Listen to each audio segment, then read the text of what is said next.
नमस्कार. अंकिताज रेसिपी मराठी या चॅनलवरती आपले अगदी मनापासून स्वागत आहे. तर मंडळी, आज इथे आपण बनवणार आहोत उपवास स्पेशल वरईचा उपमा. कसा बनवायचा ते पाहणार आहोत. अगदी झटपट आणि पटकन बनणारा हा वरईचा उपमा आपण कसा बनवायचा संपूर्ण रेसिपी पहा. रेसिपी आवडल्यास लाईक, शेअर, सबस्क्राईब करायला विसरू नका.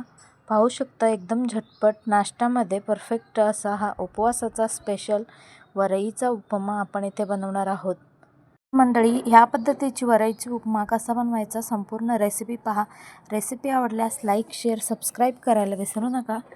एकही स्टेप न मिस करता संपूर्ण रेसिपी पहा अगदी सोप्या पद्धतीने.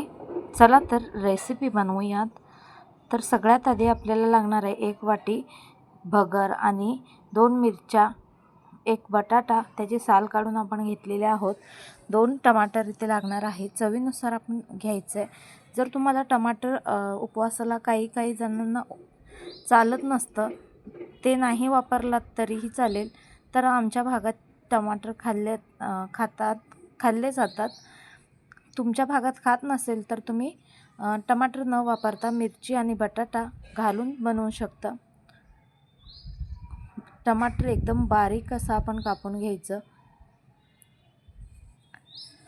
मिरची देखील आपल्याला रेग्युलरी उपमाला कसं घालतो त्याच पद्धतीने आपण कापून घेणार आहोत. अगदी झटपट आणि पटकन बनण्यासाठी आपण दुसऱ्या गॅसवर गरम पाणीही ठेवायचं आहे. गरम उकळतं पाणी आपण बाजूला ठेवून द्यायचं आहे, म्हणजे पटकन आपली ही रेसिपी कमीत कमी 5 ते 10 मिनटात तयार होते. तर सगळ्यात आधी आपण कढई ठेवून घेऊयात. कढई छान गरम होऊ द्यायचं आहे. कढई छान तापली की त्यामध्ये आपण तेल घालून घ्यायचं आहे. तर आता आपण तेल घालून घ्यायचं. तुम्ही इथे पाहू शकता एकदम गरम झालेली आहे. आता आपण तेल घालून घ्यायचं. अगदी झटपट आणि सोप्या पद्धतीने नाश्त्यामध्ये हा उपमा बनवू शकतो. उपवास स्पेशल आहे. उपवास जसं आज एकादशी आहे, आषाढी एकादशी निमित्त आज स्पेशली उपमा बनवलेला आहे. तुम्ही ही उपमा कधीही बनवू शकता. पहा, छान तेल गरम होऊ द्यायचं आहे. आता आपण मिरच्या घालून घ्यायचं आहे.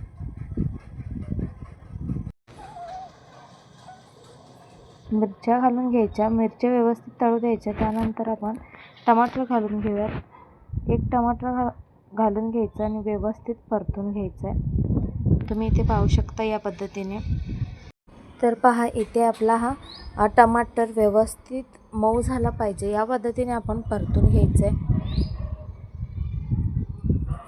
अगदी झटपट आणि पटकन बनणारा हा सोपा आणि अगदी सहज बनणारा हा वरईचा भात उपवासाला तुम्ही बनवू शकता. आता आपण हे व्यवस्थित टमाटर व्यवस्थित मऊ झालेले आहेत. आपण बटाटे कापून घेतलेले आहेत, बारीक बारीक असे कापून घेतलेले आहेत. ते पाण्यामध्ये घालून घेतलेले आहेत. ते आता आपण यामध्ये घालून घ्यायचे आहेत आणि मस्त परतून घ्यायचे आहेत. इथे पाहू शकता बटाटा व्यवस्थित शिजला गेला पाहिजे तोपर्यंत आपण हलवत राहायचं आहे. 2 ते 3 मिनटासाठी आपण ह्याला व्यवस्थित मिक्स करून घेऊयात. आता आपण यामध्ये मीठ घालून घेऊयात. 1 चम्मच मीठ घालून व्यवस्थित मिक्स करून घेऊयात.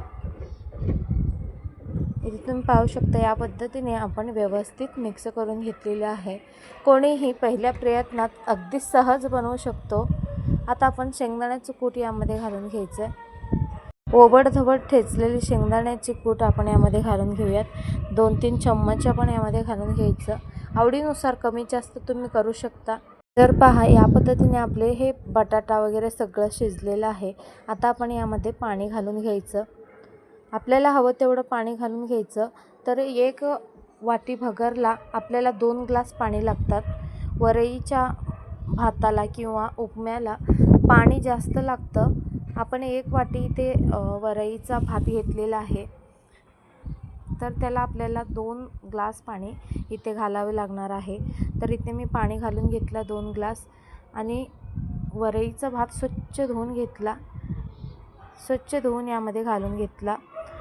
पहा, या पद्धतीने आता आपण शिजवून घ्यायचं आहे. उकळलेलं पाणी, गरम पाणी यामध्ये ओतल्याने पटकन उपमा तयार होतो.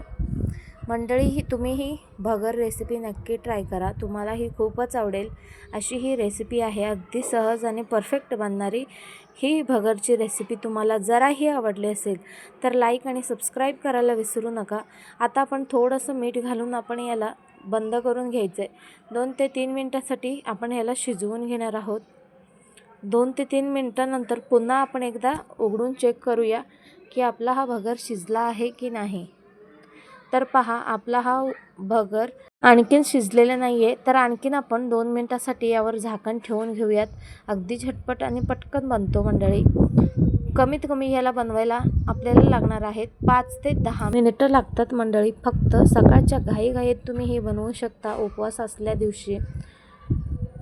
तर पहा, इथे मस्त असा आपला हा उपमा तयार झालेला आहे. पाहू शकता मंडळी, या पद्धतीने आपला हा उपमा तयार झालेला आहे. खूपही आपण यावर पाणी चून घ्यायचं नाही, थोडंसं पातळच ठेवायचं आहे. पहा, या पद्धतीने आपला हा उपमा इथे तयार झालेला आहे. आता काढून घ्यायचं. परफेक्ट भगरचा उपमा इथे तयार झालेला आहे. वरईचा भात तयार झालेला आहे मंडळी. सकाळच्या नाश्त्यामध्ये बेस्ट आणि लाईटली आहे. तुम्ही रेसिपी एकदा ना एकदा नक्की ट्राय करा आणि रेसिपी आवडली असेल तर लाईक, शेअर, सबस्क्राईब करायला विसरू नका. आणि ही रेसिपी तुम्ही कोणत्या राज्यातून, जिल्ह्यातून पाहताय ते नक्की कमेंट करून कळवा. आणि अशाच नवनवीन रेसिपीसाठी लाईक, शेअर, सबस्क्राईब करायला विसरू नका. बेल आयकॉनला क्लिक करा जेणेकरून नवनवीन रेसिपीज तुमच्यापर्यंत पोहोचतील. तर पहा मंडळी, आता आपला हा उपमा तयार झालेला आहे. आता आपण एका प्लेटमध्ये गरमागरम सर्व करून घेऊयात. पाहू शकता, या पद्धतीचा हा आपला उपमा तयार झालेला आहे. मंडळी, तुम्हाला ही रेसिपी जराही आवडली असेल तर एक लाईक आणि सबस्क्राईब करा.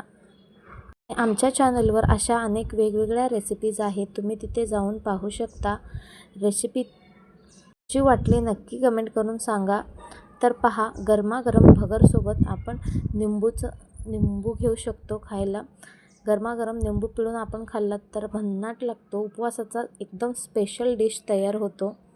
तर मंडळी, व्हिडिओ शेवटपर्यंत पाहिल्याबद्दल धन्यवाद.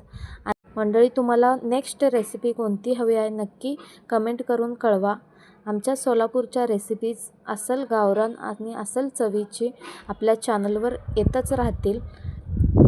चला तर भेटूयात अशाच एक नवीन रेसिपीसोबत. तोपर्यंत खात राहा, स्वस्त राहा आणि आनंदी राहा, निरोगी राहा. पुन्हा एकदा व्हिडिओ शेवटपर्यंत पाहिल्याबद्दल धन्यवाद. व्हिडिओ जराही आवडला असेल तर जाता जाता लाईक, शेअर, सबस्क्राईब करा. चला तर भेटूयात नवीन रेसिपीसोबत. Bye bye.